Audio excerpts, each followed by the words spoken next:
বললাম কার কর্মী? বললো বঙ্গবন্ধুর কর্মী। আমি বললাম শেখ মুজিবের কর্মী, তার চেয়ে খারাপ মানুষ তো এই দুনিয়াতে নাই। শেখ মুজিব বাঙালির সবচেয়ে খারাপ, কারণ শেখ মুজিবই এই দেশে 6 দফা দিয়ে শিখিয়েছিল তুমি কে আমি কে, বাঙালি বাঙালি। শেখ মুজিব শিখিয়েছিল তোমার আমার ঠিকানা পদ্মা, মেঘনা, যমুনা। শেখ মুজিবই 70-এ নির্বাচন করে মেজরিটি হয়ে বলেছিল রক্ত সূর্য উঠেছে, বীর বাঙালি জেগেছে, বীর বাঙালি অস্ত্র ধরো, বাংলাদেশ স্বাধীন করো। টিক্কার মুখে হিয়ার মুখে লাথি মারো, বাংলাদেশ স্বাধীন করো। সবচেয়ে খারাপ মানুষ। তা না হলে আমাদের বোনদের বিয়ে হইতো পাকিস্তানিদের সাথে, কত সুন্দর সুন্দর বাগনা বাগনি হইতো। কথাটা আমি বলছিলাম, আপনাদের মনে আছে? সেই রাজাকারের বাচ্চারা বাংলাদেশ স্বীকার করতে চায় না, স্বাধীনতা বিরোধীরা বাংলাদেশ স্বীকার করতে চায় না।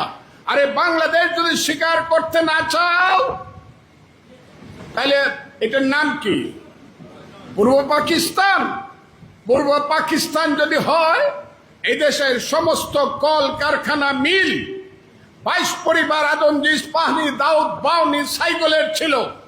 আমরা তাদের কোম্পানিতে, তাদের ফ্যাক্টরিতে, তাদের পাঠের কলে আমরা লেবার হিসাবে চাকরি করতাম, বাঙালির সন্তানেরা। আমরা বাঙালির সন্তানেরা পাকিস্তান আমলে মাত্র 6% ছিলাম বাংলাদেশের বাঙালির সন্তানেরা সেনাবাহিনীতে। পাকিস্তানিরা ছিল 94%। সমস্ত এই দেশের সম্পদ তাদের ছিল। বাঙালির ছেলে ডেপুটি সেক্রেটারির উপরে হতে পারে নাই, বাঙালির ছেলে কোনোদিন জেনারেল হয় নাই। উসমানীর মতো একজন প্রথিত যেসা সামরিক অফিসার কর্নেল হয়ে পাকিস্তানে রিটায়ার করতে হয়েছিল। আমি আজকে আপনাদেরকে বলি, এবং সেই সব নিমক হারাম বেঈমান স্বাধীনতা বিরোধী চক্রকে জিজ্ঞাসা করতে চাই, বাংলাদেশ যদি না হতো তাহলে বাঙালির ছেলে কি জেনারেল হতো কিনা? বাঙালির ছেলে লেফটেন্যান্ট জেনারেল হতো কিনা?